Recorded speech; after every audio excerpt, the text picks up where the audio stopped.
Hello, everybody. Welcome back to Holly Randall Unfiltered. My guest today was on the show a few years ago, and her interview was a huge hit. And she herself has since blown up. She's been nominated for and won tons of awards, including this year's AVN for Fan Favorite Star. I am so excited to have her back on to catch up and especially talk about her life as a Vixen Angel. Please welcome the one and only Violet Myers. Thank you so much for having me, Holly. When you came on, your star was definitely steadily rising, but you were a little bit newer.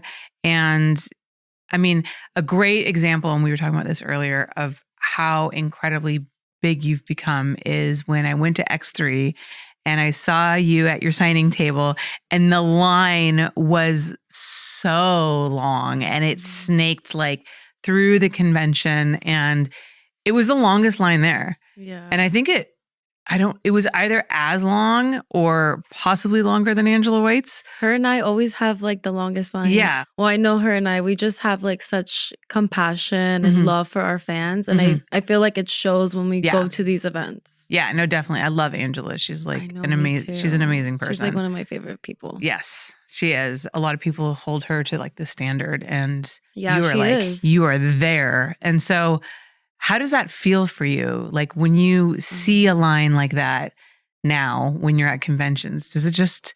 Doesn't feel real. No. Like I was saying like off camera, like imposter syndrome for sure. And I think it's because like when I did Exotica like a long time ago. I think it was like 2018, I think, or 2019, one of those years. And I remember I still had fans come up to my booth, but I remember I would see like the other girls and have like these long lines and I'll be like, it wouldn't make me sad, but I felt like it motivated me to get to that point. And then, you know, just to see it now, like it doesn't feel real. And like, it really just makes me appreciate the time that people spend just even meeting me. I forget sometimes that there's long lines, but I'll like take a pause from one fan and then just say hi to the whole line and just thank them for being there. Just because, you know, it is like time consuming, but I try to make it go fast, but it's like, I just want to meet everyone and just thank them, take a photo with them, sign their merch. And you want to give like everyone that time, right? Because they spent so long waiting for you. I tell them to pinch me because some of them don't think I'm real. So I'm like, no, I'm real. I'm a real person.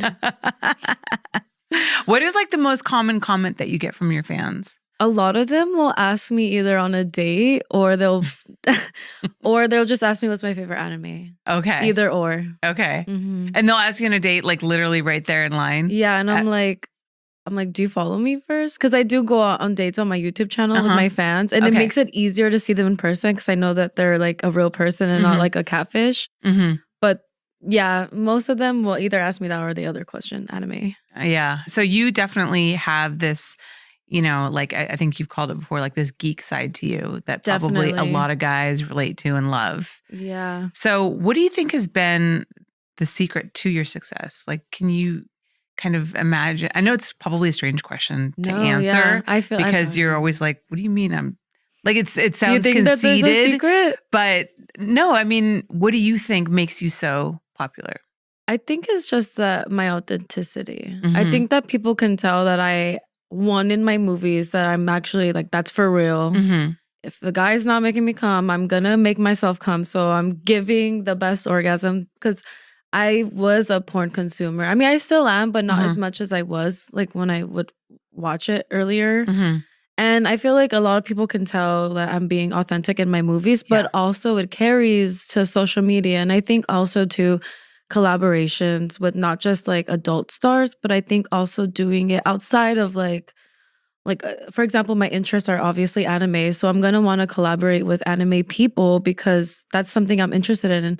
And I have a lot of knowledge. And so when I do these collaborations with people, I feel like it's a whole new audience besides the porn audience. And I think just getting into the safer workspace, just being really nice. And, you know, people say that getting you, they don't think that being a good person doesn't get you far, but I believe so. I agree. You know, just being nice. I remember early on, like in my career, just my agent at the time would tell me just be respectful, always be on time on set, just give like a good representation of yourself, because then people will only speak good things about you. And I think just because of my work ethic and my personality and just being a good person overall, like I think that's like the sauce. And I think people think like I'm just bullshitting or anything. Like I don't buy followers. Like I think just people just see a genuine person and that I'm a real person. And obviously we have similar interests, like besides like I like a bunch of things. So I think it just makes it more relatable. And I think when people see that, they identify with it and they want to stick with it. Yeah, I think authenticity is really important, especially now in this day and age where fans can connect directly with their favorite performer, you know, through OnlyFans and all that kind of stuff. Engaging too. Because I know a lot of people will tell me in person too, they'll tell me, I actually appreciate you like talking to me, liking my posts, interacting with my comments. Like I appreciate that because you could see it. Like I feel like a lot of stars don't really acknowledge their fans, which is like that's on them. Like that's their preference. Some people like to separate the two, but I like blend it together. And like I never think I'm too good enough to talk to them or anything. Like I've always from the beginning have always commented, and some of them will still be like, why are you talking to me? I'm like, because you're talking to me, so I don't want you to talk to a wall. Right. You know? I do know that a lot of performers sometimes won't go into the comments and especially respond because there's a lot of negative ones in there. There is a lot of there too. Do you get that too? Oh yeah. Yeah. A lot, all the time. And I think having a strong mindset and just blocking them kind of goes away, because then when you block people, you don't see it again. Yeah. Or when you turn off your phone, like, okay, if you see a negative comment, turn off your phone. Yeah. Or like go on another app. Like just don't identify with it, because I notice a lot of people want you to interact with their negative comments because that's the best way you can get a response. So some people will do that. Yeah. No, I think for some people, any attention is attention. Yeah. Like a child, like my child. And I'm not paying attention. She will act badly to get my attention. Same thing. And those negative comments often, I think, will provoke attention more than the positive ones. Because I'm sure you're like this. Pretty much everybody on the planet is like this. You can get 10 compliments and one negative comment, and you will remember the negative comment and not the compliments. Like we just as a species tend to focus on the negative. I think it could be too, because I feel like I'm my own worst critic. So when you hear something that's on the other side, it's kind of like validating your negative comment. Yeah, if they're touching on something that you might be sensitive about. Yeah, but you kind of have to learn to turn it off, because it's not real. Most of these people will never give you that negative attention online, like in person. It's always online. Yeah.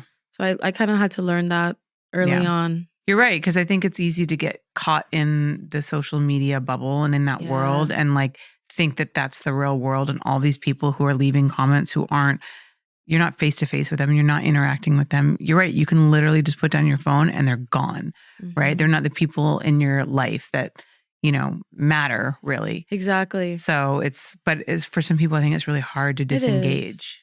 Yeah. I had a fan that was like defending me from some like cyberbullying that was going on, but obviously I can't help it. There's always going to be people that don't like me. Yeah. And he was defending me, and I tell my fans, like, it's okay. Like, don't go to war for me sometimes, because it's a losing battle. Because some of these, you're fighting with kids. Yeah. You know, a lot of kids have phones nowadays, which sucks. I think there should be some kind of like regulation there. Yeah. But I had a fan like tell me he was suicidal 2 years ago because of some cyberbullying going on.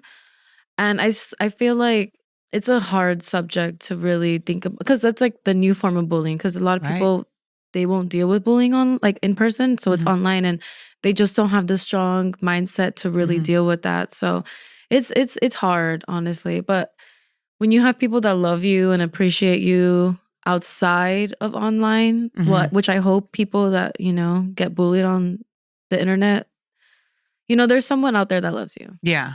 Yeah. And I think also the problem is too with cyberbullying, especially I think when it comes to younger people, is that, you know, we all got bullied in school, right? I mean, phones were not around when I was in school. That's how old I am. And kids bullied me at school. But like when I went home, the bullying was over. Yeah. Now you go home and they're bullying you online too. So it never goes away. Really ends, And because it's not in person, people are more brave, and I think will say things that they wouldn't say face to face. So it's like more aggressive, and it's like constant. That's rough. I feel really bad for kids these days having to deal with that. Yeah, and then AI too. So, Yeah, it's just gonna get worse, but it's kind of like when it gets worse, it gets better.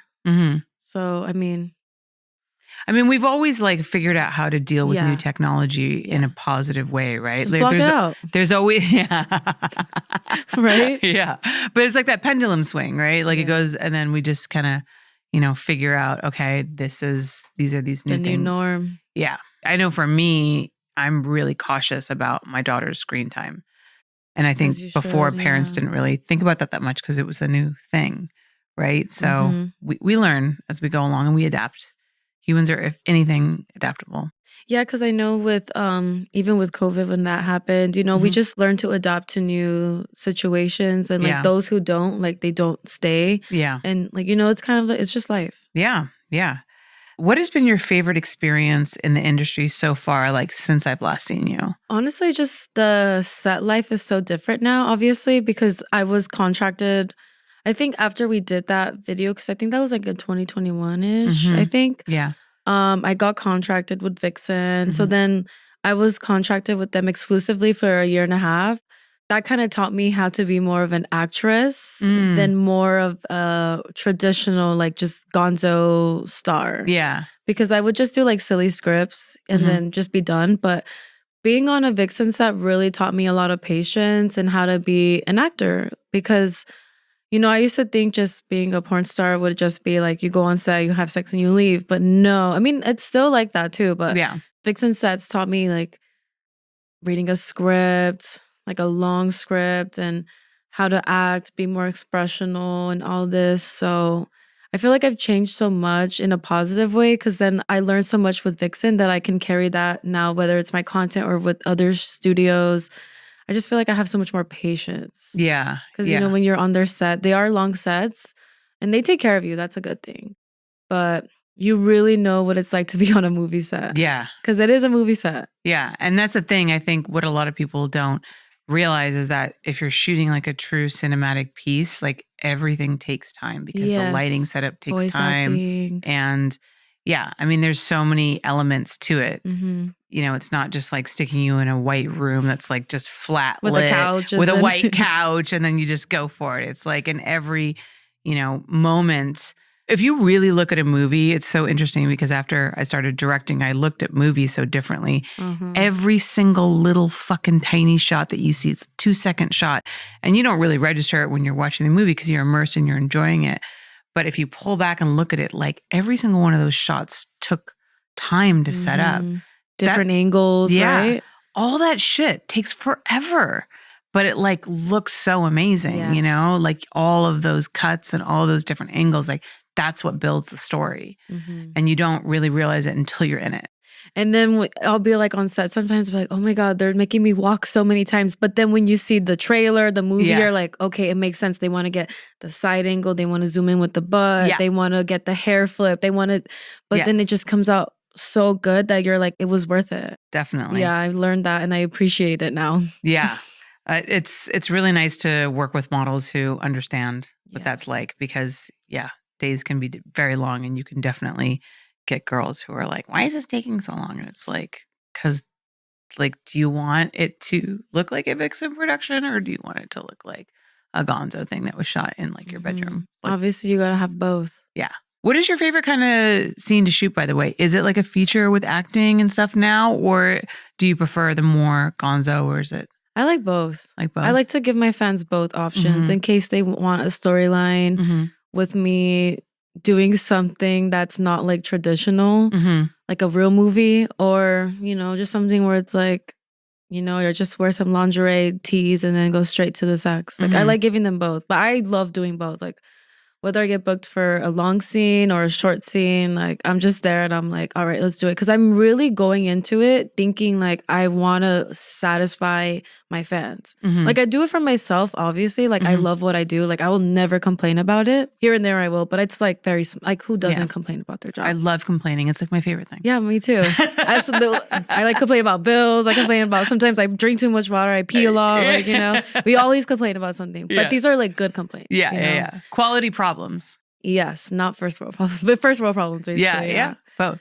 But yeah, I like giving my fans and like basically I feel like I live for them, which is not a bad thing. It motivates me. Mhm. And I feel like that's my purpose. It's like, well, one of my purposes is to like make people happy, whether that's like doing a podcast, doing a movie, a YouTube video, like like anything. I just feel like I do it for them, but I do it for me. Like we bounce off each other. Well, I mean, but then that's what makes you like the perfect performer, right? Yeah. Because if the work that you're doing to satisfy your customers is also fulfilling for yourself, like that's the perfect combo that a lot of people don't get to have. Yeah. Like a lot of people don't feel fulfilled by their work. Yeah, some people will just do it for, you know, money, which is okay. Like it's like I said, it's like any other job. Yeah. But it's such a satisfying feeling when people will tell you, especially when I do these events, I'm like, oh, I love that movie you did. Like I liked your acting. I liked they don't go into details too much, but they'll just, you know, it's good to see it on a cover or like see people appreciate it or even seeing the views. I just hit 1 billion views on X videos. Oh, wow. I'm almost at 1 billion on Pornhub. So it's like it makes me like motivated because like, like I know what I'm doing. Yeah. You're definitely, one cannot call you like a newbie anymore. Like you are. I still feel like it sometimes. Even though this year's going to be 6 in September. Oh, wow. 6 years in September. Congratulations. Yeah. It's going to be 26 years for me in September. I love that. But I'm not old, I swear. Well, you don't look it. Thank you. So your first gangbang was released in May. How did that go? And why made you decide to finally do that? I wanted to pace my career. Obviously, I want to keep the fans wanting more and more. So that's just how I wanted to do my career. Everyone's free to do how they want it.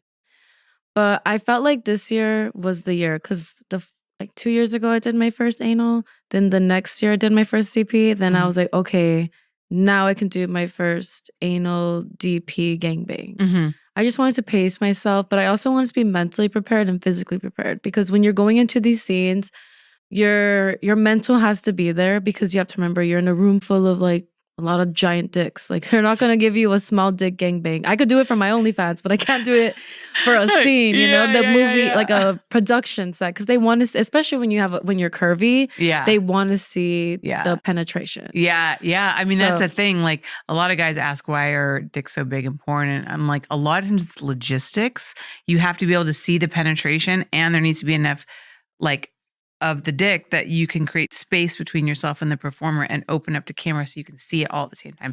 And if a girl has a big butt, then it's like it's harder. It's harder. Yeah, 100%. So I wanted to be mentally prepared. I wanted to be physically prepared. Like I wanted to be in the gym, working out. I was doing like a lot of those like squats, but I was like doing them like kind of like an isolation of it. So I would just be pumping my legs. So I can ride for a certain amount of time. Like I was like a real athlete. Yeah. So then also too, when you're doing like a scene like that, you have to be prepared because you can't just go on set and be like, all right, I'm ready. Like give me a gangbang. You can't do that. I mean, some people can, but I just wanted to do my research, make sure like when I do my first ever, it's like how I want it to look. And that's exactly what Vixen did. Like they brought it to life. They let me choose the talent as well or like approve of the talent. Cause I was like, you guys handle that because I don't know like who's good or not. And like just let me like you handle that part, but also like let me see what they look like so I can be prepared too. Yeah. And when I got to set, I was really nervous. But I feel like when you do anything for the first time, like it's always gonna be really nervous. And if it's something you care about. Exactly too. Because I wanted to make sure I looked good. Because I'm gonna be on the internet forever. So, but honestly, I was also really excited. You know, I was like, wow, like this is like a fantasy. Like it's not everyone's fantasy, but I've always watched like a lot of gangbang hentais. Not really like real life ones. I did for research, but I do enjoy like watching the gangbang hentais. So to feel, because I already call myself an anime girl, so I feel like I have to do it. So.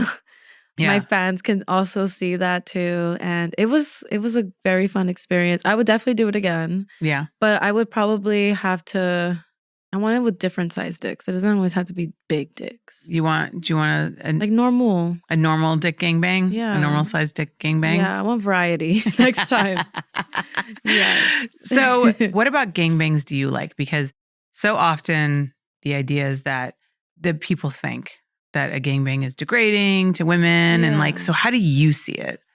I see it as not everyone's fantasy is going to be a bunch of men or women, you know, wanting to have sex with them. But everyone films it differently, but how I feel like I did it was like not as degrading because I also wanted to be catered to.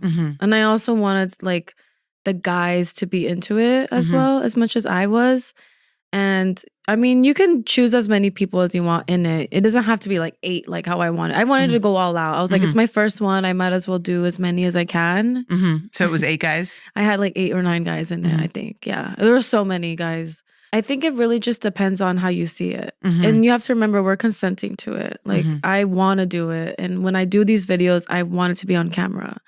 It's not like I'm not consenting to it. So I think it could be... I don't really see it as degrading because if you really watch it, like I'm being catered to, like these men are making sure I'm satisfied. I'm having so many dicks. It's like a fantasy. It's not real. This is what gets me frustrated about that question that I'm asking you because when you ask that, it's this automatic assumption that sex is like inherently degrading for women in a way, right? And because when a man has sex with a lot of women, you never ask the guy if they felt degraded. Right. Right? You know what I mean? It's always the opposite. Because it's like the woman's always the victim. And I like to ask this question of people women who like to do gangbangs because I like to show that a lot of women find it empowering. They find exactly what you said, that they feel catered to, they feel worshipped, they feel surrounded by men that are there for them. And I think that's an important narrative to push forward so that women can see, oh, you know, I can have, because a lot of women have gangbang fantasies. Yeah. And you don't have to be ashamed of that. And it's not degrading. And if you're consenting to it and it's something that you want to do, like, why can we not flip it and say, well, rather than these men are all using this one woman for their pleasure, why can't we look at it as this woman is being catered to and pleased by all of these men? Like, why can't it be reciprocated in some way? Exactly. Why does it always have to be like stacked against the woman? I think because men also like to sexualize women. We don't really sexualize men as much as like a man does to a woman. Yeah. So I feel like it's a lot of projection too. 100%. A lot of guys just see it as negative. Like, I don't know, adult films are obviously fantasy. You know, I wouldn't really do that in real life because one, I feel like it's hard to find guys who are okay with working and like sharing one woman.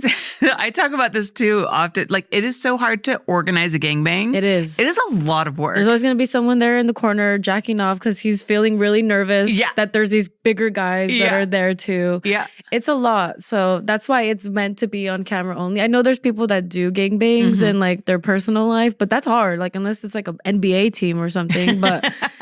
or they're all willing to share. But most guys, like, who wouldn't want like a gangbang? If a guy would want a bunch of girls fighting for them, it's like, it's like for me, I never had so many guys fight for me. So when I do it, it's like, all right, let's see who gets the hole first or something like that. You know, it's at the end of the day, I'm a porn star. I make fantasies. It's like I want people, because people, I'm sure I've had so many people tell me I want to see her do a gangbang. Like, it's not just mine, but it's also other people's too. Yeah. I mean, there's something hot about like all those bodies coming together, and what I love too is, you know, I've directed only a couple of gangbang, and it's funny because the ones that I've directed have been gangbangs that the girl organized and hired me to shoot. One was for Riley Reid. And one was for Lisa Ann, and then Joanna Angel, but I only did pictures for that. Okay. And so that was really fun because like the girls booked the guys. Like, they wrote them the checks afterwards. They selected them. It was for them. It was what they wanted. It's really cool to watch, if you step back, the way that the guys like flow and work together. You know, this like unspoken communication. They'll like look at each other like, okay, you ready, man? Okay, I'm going to pull out, like, your turn. Yeah. Like, it's cool. It's almost like a choreography dance. It is, because that's why it has to, it's not just about the women too. The guys have to have somewhat chemistry. Yeah. It's more about the guys. If really the guys can work together. Yeah. Yeah. They are fighting for obviously the girls' attention, but it's also like, okay, you next, bro. Like, go ahead. Yeah. Like, I've had too much of this. Like, I gotta share. Yeah, because it's also like, it's for the camera. Like, you can't, if it's just one guy fucking her and the other guys are standing around like jerking off. Like, it's not fair. That's not fair. Yeah. That's why I'm like, I did for mine, because obviously I did my research. I gotta have every handy. If I could, I would have done with my hands too, but obviously that's really hard. I would have been literally like what is it? Like a seal basically at that point. But it is a lot of work though. Yeah. But at the end you're like, wow, I just did that. Yeah. It's not like I do it all the time either. Like it's like here and there. I like to just give that to the audience. Yeah. Well, then it makes it special if it's not every day. Yes, exactly. Yeah. All right, guys, we're going to take a quick commercial break and then we're going to come back. We're going to talk about Violet's podcast and all this other stuff that she's doing. So stick around. I'll see you in just a minute. Hey, listeners, are you ready to transform your sexual wellness? Meet Butter Wellness, the brand that's revolutionizing men's sexual health with a focus on education, innovation, and approachability. So let's talk about their standout product, the Perineum Massager. It's the only device designed for external stimulation of the male G-spot. So no, guys, you don't have to stick anything in there. Experience stronger full-body orgasms that redefine pleasure. But that's not all. The Perineum Massager also helps combat erectile dysfunction and promotes prostate health. By increasing blood flow to the pelvic region, it aids in achieving stronger erections and strengthening pelvic floor muscles, which helps prevent ED and other prostate issues. It can also be a wonderful couples toy. Women love it as a clitoral stimulator, making it perfect for shared pleasure. So whether you're adding spice to foreplay or it's the main event, it's versatile for everyone. You definitely should start off with their starter kit, which includes the Perineum Massager and their water-based lubricant. This pH-balanced, lightweight, hydrating lubricant is free of glycerin, glycol, and parabens, offering a natural, long-lasting glide for solo or couple sessions. Butter Wellness is elevating your pleasure.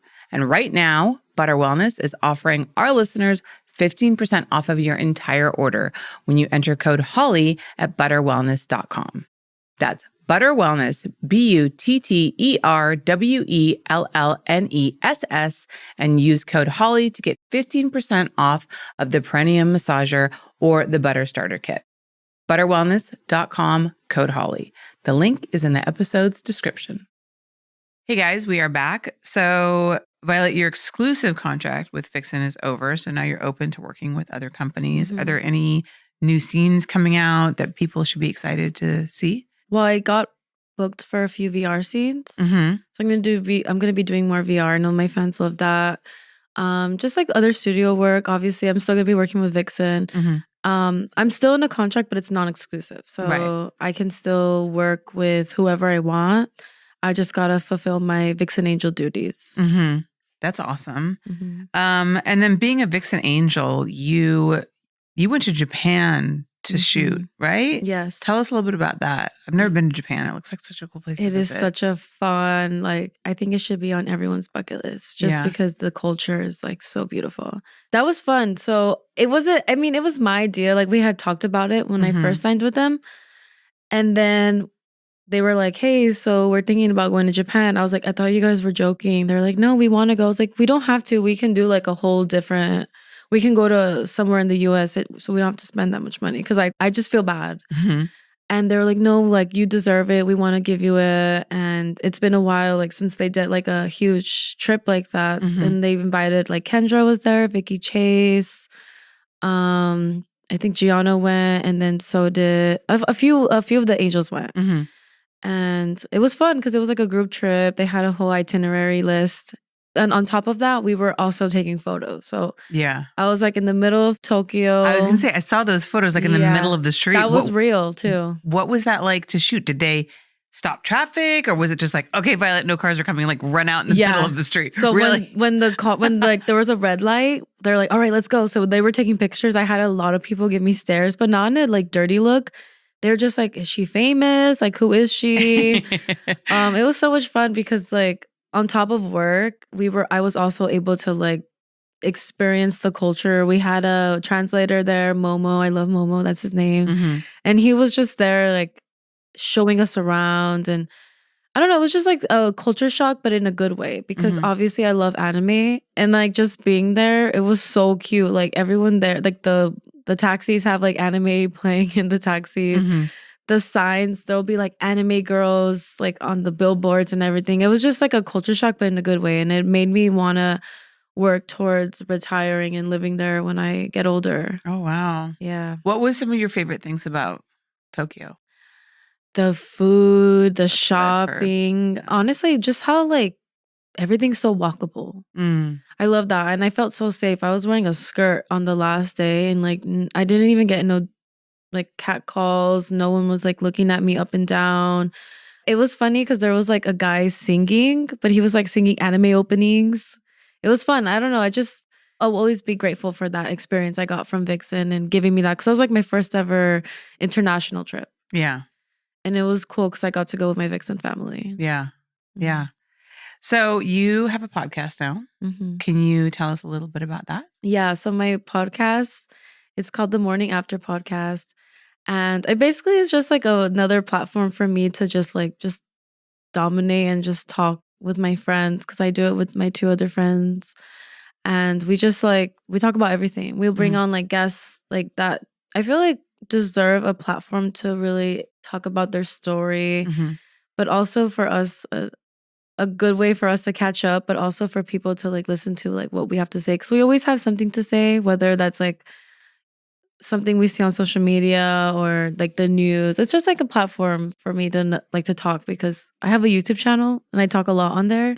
And I was like, I want to talk more. So that's why I wanted to do the podcast. And I've always wanted to have a podcast. So like when my friend and I brainstormed, we're like, we should start a podcast. I was like, yeah, we should. I was like, I've been wanting to do this because I was going to just do a solo one, but it's like much more fun. Yeah. When you have your friends involved. And that's kind of how I came about it. Yeah. So you say that you have guests on that you feel like deserve like some kind of platform. Can you give me an example of the kind of people that you've had on? We've had like TikTokers, YouTubers, and I feel like usually people don't approach them to get them on the podcast or just to talk about how they started because a lot of these people have huge followings. And it's really interesting to hear their story because I feel like TikTok YouTubers are like obviously the new celebrities. And it's interesting, actually. A lot of them have like different lives. Like we had interviewed someone that's a backup dancer for K-pop stars. We've had like famous YouTubers from the Valley, like these foods. And I don't know, I like hearing people's stories. I have a lot of questions. So like these are people that my friends and we see on social media and we want them to be interviewed because we feel like I feel like their fans want to see it too. Yeah. Do you have any favorite guests? I feel like everyone was my favorite. I don't want to specify someone because I feel like they're all really special to me. And every episode that we have a guest on or that we do ourselves is very special because, it's just like everyone's different. Yeah. Have there been anybody that came on that like really surprised you? Like you thought one thing about them before and then they came on and they were like totally different than what you thought or had a story that really shocked you? Yeah, we had one that was like a veteran. That one was really interesting because like I don't know any veterans and like hearing his story and his like PTSD and everything because he is a famous influencer. When you see their page, you don't think that's what you don't know their past. Right. So when he came on, it was really interesting. That one like I remembered the most because you don't really think about how much PTSD veterans have or like, what's after you serve for the country. Yeah. No, it's really, I mean, I can't imagine going to war. That's like something that's so foreign to me. And I can't imagine how you deal with that afterwards and assimilate like back into society, So that's why I was like interested because I didn't even know he had that past or anything. Yeah. So you also have a YouTube channel where you talk about a lot of things. Do you have any what are your most popular topics or most popular kinds of videos on there? People like when I do like Q&As. Okay. They like when I like to do these like once every like 3 months. They're like reading their confessions. So some of them, it's obviously anonymous. I'm not going to put their Instagram or anything because I think it's a secret. I don't want to expose anyone's secrets, or at least a person. But they'll like confess their juicy secrets and they're really good. So that's like really popular on my channel. So like their sexual secrets? Just like anything. Like whether it's like, I don't really remember too many of them, but I just remember a lot of them are like, is this real? Or is this a porn plot, Yeah. Because you would think I guess like we get inspired. That's how we create a porn plot. Yeah. There has to be something real about it. Yeah. So some of these will be like, I remember someone said they like dated a girl because it looked like their mom. But obviously it was a confession. So I was like shocked. I was like, oh, wow. Yeah. So a lot of people like that because it's like, it's kind of like gossip almost. Yeah. It's like wild. I mean, they're juicy confessions. Yeah. So the juicy confessions on my channel do really well, or the cooking videos. What do you like to cook? Oh, I'll cook anything. But I like to cook like on my channel, like anime or video game recipes. Anime or video game recipes? Yeah. What is that? So there's like cookbooks that a lot of video games or like anime shows have, like especially in anime. Like you look at the food, or have you ever seen like a cartoon and you're like, wow, that food looks so good? No. I do. I love food. So I'm like, damn, that looks so good. I'm going to make that in real life. The one, when you said that, what comes to mind, do you watch Rick and Morty? I do watch Rick and Morty. Have you watched the one where like people like die and they become like delicious spaghetti? No, I haven't. Not that I remember. Or like, yeah, that's what I remember. Disney movies have like really good food too. What Disney movie is good? There was one, I think it's like the Goofy movie, and then like that cheese pizza. I still think about that. Yeah. And I seen there's this famous guy on TikTok who makes the like Disney movies real life, and they literally look like it. There's so much to this world that I don't know. I know. So there's video game recipes. Yeah. Interesting. Mm-hmm. Wow. Okay. So like, what is one of the best dishes that you've cooked from that? Like that you thought turned out the closest to what you wanted to achieve? I feel like I had made like sandwiches, like it was the episode I did with, his name's Justin. Mm-hmm. It was like those steak sandwiches looked like identical to like the steak sandwiches from this anime, or the Uma rice. Okay. Where it's like you split it and then like it opens and like the egg comes out and then there's like a curry sauce. That one was good too. That does sound good. I haven't had lunch either. Have there been any ones that like you've totally miserably failed at? And do you like post those videos? I still post them. Yeah. Because sometimes it's funny. It is. Like totally fuck it up. I didn't post it on YouTube, but I did post it on, because I have a Snapchat too. Mm-hmm. I upload Snapchat series on there. I did like the SpongeBob Goofy Goober Sundae. That one was a fail because the ice cream kept melting. Mm-hmm. And then like the little M&Ms kept, because it was melting, so even the little eyes were like dripping with the dye color. It was really bad. Yeah. But I still posted it. Yeah. Because I was I tried. Those Pinterest fails, those are like my favorites. Yeah. They're so good. I should show you that video because it was really bad. But it was entertaining because you could see the disappointment in my face when I made it. I was like, this doesn't look like, this is what you get and what you expect. And we have the Gooberry Sundae, guys. So, if you were to put out a casting call for certain types of performers to join the industry, what would you be looking for? I would look for all types of body types. Mm-hmm. More natural.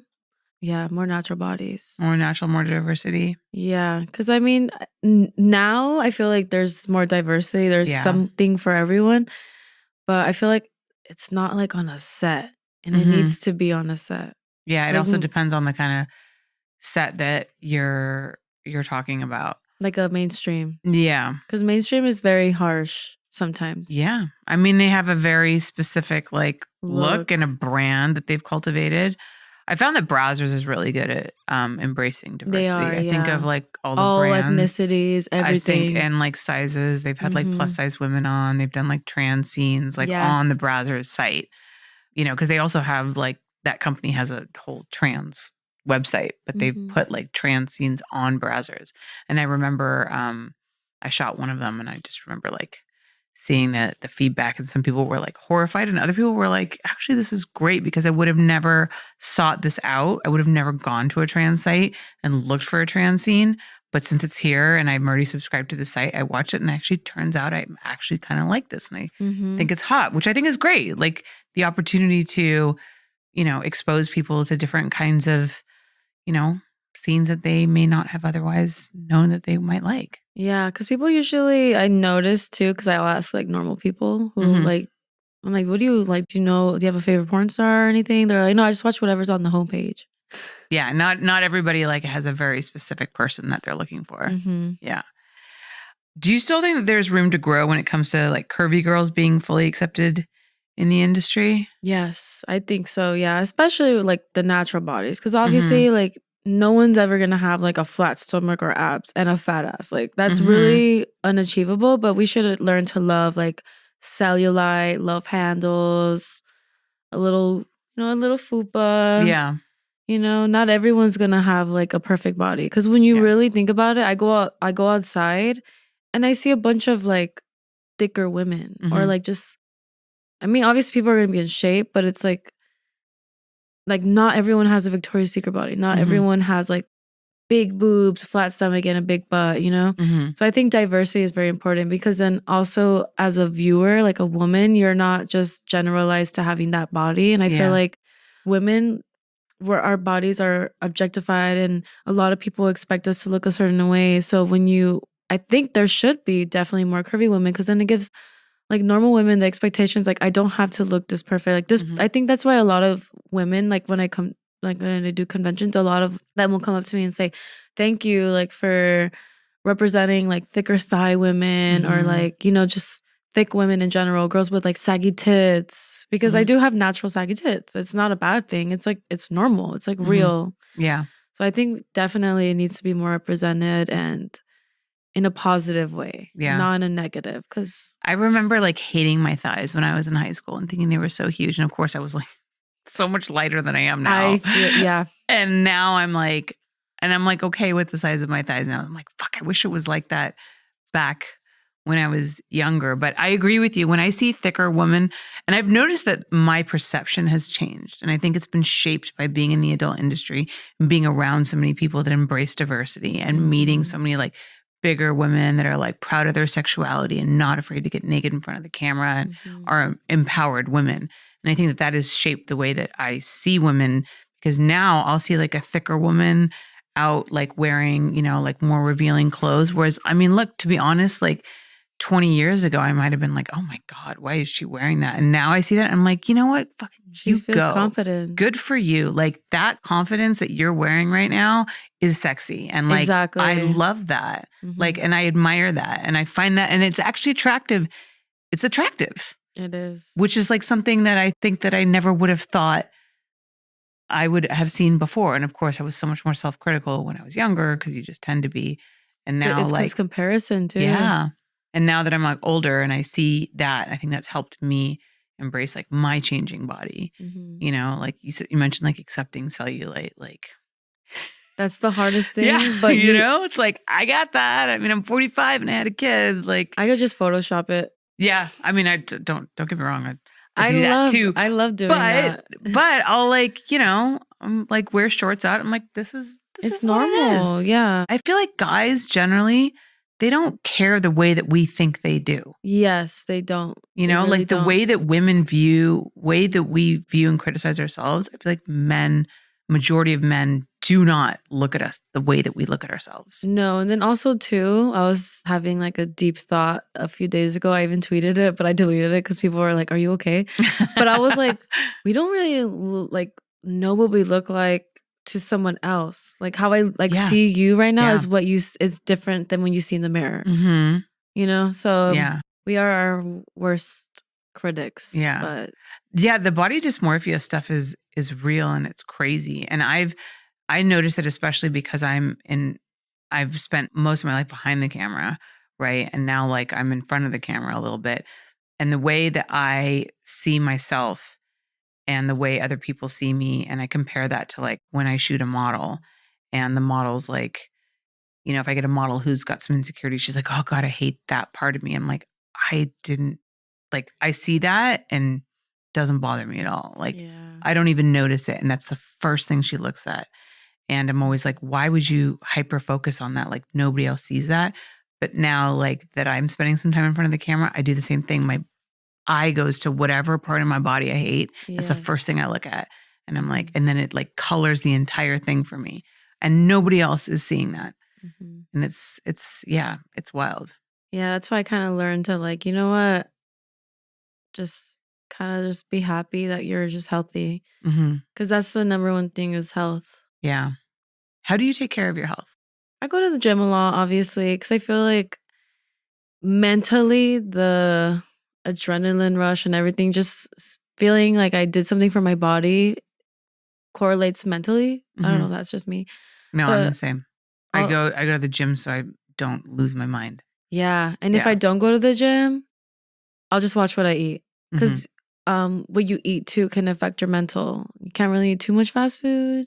Here and there is fine. Like, who doesn't want a burger and fries? But you really have to be careful what you put in your body. Yeah. What do you generally try to eat? Like, what's your kind of staple meal that you find works for your body? Chicken, rice, salad, and then sometimes I'll want a burger or a slice of pizza. Because I learned it's all about balance. Because then I'll like crash out and I'll just binge eat, and then I'm like, I shouldn't have like try to force myself to be healthy. Like, I should just have like a healthy balance. Yeah. Or like if I want like if I have a craving for something, I'll make it at home because at least I know what the ingredients are, and I can like be cautious of like the condiments or something. Because when you order like a burger or something, because I like burgers, they'll go crazy with the mayonnaise and ketchup. And I'm just like, oh, that's just the calories. That's adding more calories. I don't know. I'm not too into calories, but I am about making sure there's like a balance. Yeah. Like the sauces, you do have to watch that because it's like you'll get a salad, but then you'll dressing. Yeah. Or I'll never forget. So my dad is South African. So I have a huge family in South Africa. And I remember going to visit them, and they like had never met anyone from LA. And because they eat so much meat and like they're very unhealthy over there, they're farmers, like most of my family's farmers. And so they made for the LA cousins, they made us a healthy salad, and they were so proud of it. And they presented it to me, and it was literally like iceberg lettuce, an insane amount of cheddar cheese, an insane amount of sour cream, an insane amount of ranch dressing. It was like, they're like, look, we made you a healthy salad. I'm like, there's literally more calories in that salad than is in like those Boerewors over there. Yeah. And it was just funny because I was just like, no, that doesn't, you got to watch all those little things that you put on it, because you can definitely make a salad like so unhealthy. You can add it. And then there's some people that go crazy with the dressings or like croutons. Yeah. But I like to have spinach in there too. Like I'll have to force myself to add spinach to it because I'm like, I need my greens. Yeah. Yeah. What about mentally? How do you take care of your mental health? Spending time with family is very important to me because you're close to your family. Very close. Yeah. Because mentally, they'll bring me back to like where I used to be. They ground you. They ground me, yeah. And it just reminds me of like where I started, and it shows me like, you know, there's bigger things than like what people say online, because that can really affect you mentally, really, because it's online and it's not real. And then if you're having a bad day, someone says something bad, it can affect you. But I learned to have a close relationship with them. I have a close relationship, you know, to God. So that keeps me like grounded. So whenever I need to talk to someone, I'll talk to him. Or writing like how I feel instead of posting it on social media. Because like sometimes people don't care. Yeah. Yeah, that's true. So like journaling. Yeah, it's a good process. Reading, just getting myself out of like Violet and then just being more grounded. I want to like meditate more, because a lot of people I know meditate, and I'm just like, they're just such calm people. And that's kind of like what I want to go more towards, just meditation. Or just like listening to like self-help books. So you mentioned God. So are you religious? Not religious, but I'm spiritual. Very spiritual, yeah. My mom's very spiritual. I grew up in a Catholic household. But as I got older, obviously you got to figure out like what your path is or whatever. And I am close to God, but it's not in a way of like where I go to church every Sunday or anything. Because I grew up, I used to go to church a lot.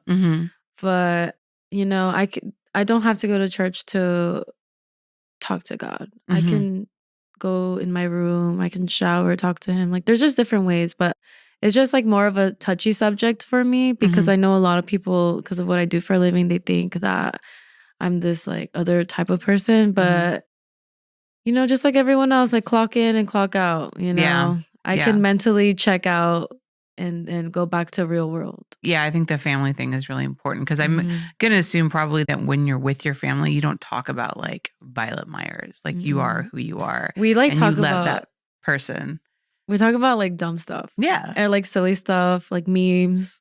Yeah. Like how are my cats doing, or just like family drama. Like I love family drama because it's so funny. I find that people who handle what can be, you know, tumultuous seas of being in the adult industry and all the stressors that come with it and the stigma, the people that handle it the best are the ones who have like a strong family background.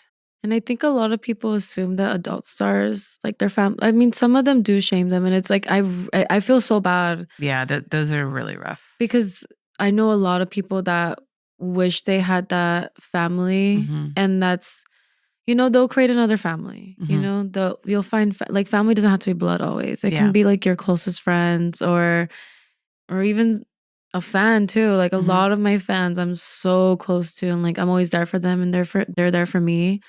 But there's really no bond like a family bond. And I really wish everyone had that. Yeah. Yeah, no, I hear you.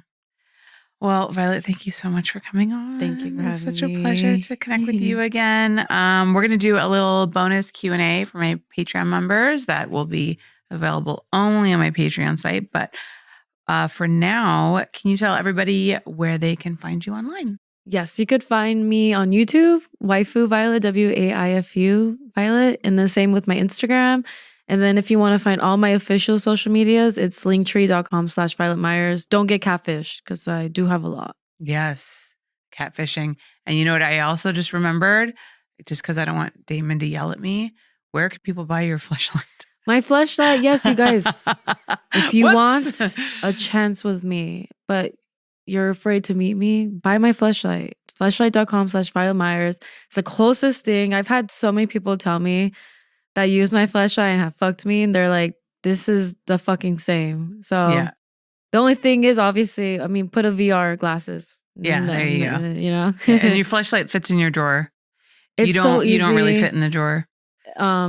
Yeah, I don't fit in a drawer. Or, you know, there can't be a million violets, unfortunately. Yeah. So that's the closest thing you're going to get to me. The fleshlight, the material that they use is, I actually used to shoot for them all the time. And it's really amazing. Like, if you've never felt like a fleshlight, like whatever they use, I know it's like a patented technology that they use to create the actual, like, and it's a real mold. It's a real mold. I have been there. I have photographed the molding. It is a real mold, and the way that it feels is it's really amazing. Yeah. My partner was afraid to use it because he was like, "It's not real." I'm like, "Try it." He's like, "Whoa, this feels like it." The only difference is, like, I wish there was like temperatures. Yeah. Right? But if you put the heater on a little bit, you know, put it on the little, not too close, but put it in there just a little bit, a couple seconds, and then, you know, you feel warm. Isn't there like warming lube? There is warming lube. There you go. Or wear like those warming condoms. Yeah. There you go. So many ways. So many ways to experience Violet. And then, of course, if you guys want to follow me, I'm at Holly Randall on Instagram and on X. Go to hollylinks.com for access to all of my platforms. And like I mentioned before, patreon.com/Holly Randall Unfiltered to watch interviews like this streamed live and get access to the bonus Q&As, my fine art photography, other content. There's all kinds of stuff on there. So come join us. And thank you guys so much for sticking around. I will see you next week.